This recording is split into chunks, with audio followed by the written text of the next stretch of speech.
Hi, this is Dave Kirschen, and a few days ago I made a video on the raw versus gear debate in powerlifting. And you'll have to excuse me, I got the power pup here. She's a little bit tired. She was on the internet debating raw versus gear all morning, so she's kind of done. Anyway, the video got a really good response, and I decided that I would kind of keep knocking these out whenever I have the chance to, and see how it goes from there. So I'm going to keep these more kind of information-based than opinion, which is what my last one was.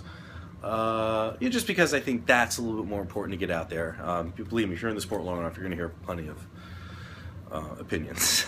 So what I'd like to go over today is the number one thing you're going to need to know for your first meet.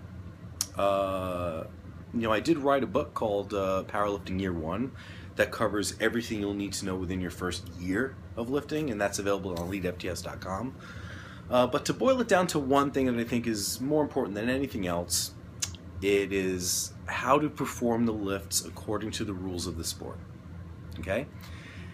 And it's one of those things that I just see first-time lifters screw up time and time and time again. They show up to the meet unprepared, they don't know what the rules are, and they miss easy weights, over something silly, just a command they didn't wait for, or they didn't break power on the squat, or they didn't pause their bench press.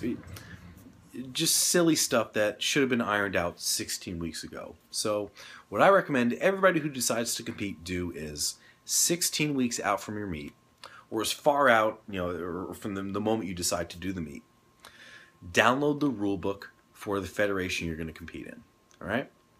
Most major federations do have their books available on their website somewhere. They're right there. You just click it and you're good. And you'll just have every cue that you're going to need, every technical point of every lift laid out there. There's no excuse not to know that stuff. And throughout the training cycle, you should be videotaping yourself to make sure that what you're doing in the gym is lining up with what you're seeing on that page.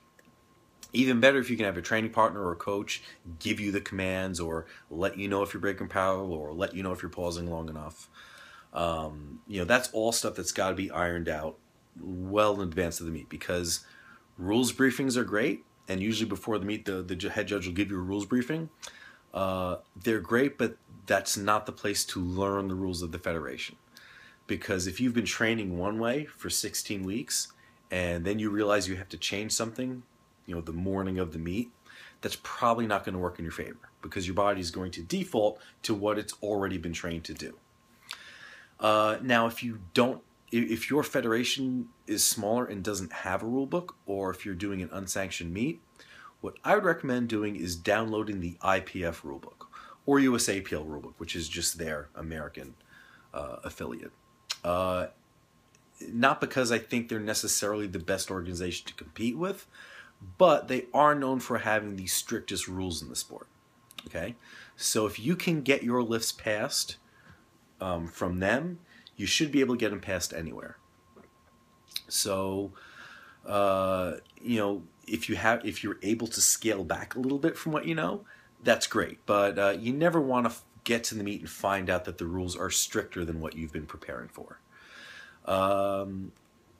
So like I said, 16 weeks out, get your hands on a rule book and make sure that what you're doing is going to be acceptable for the meet that you're going to compete in. And that's it. Thanks for watching.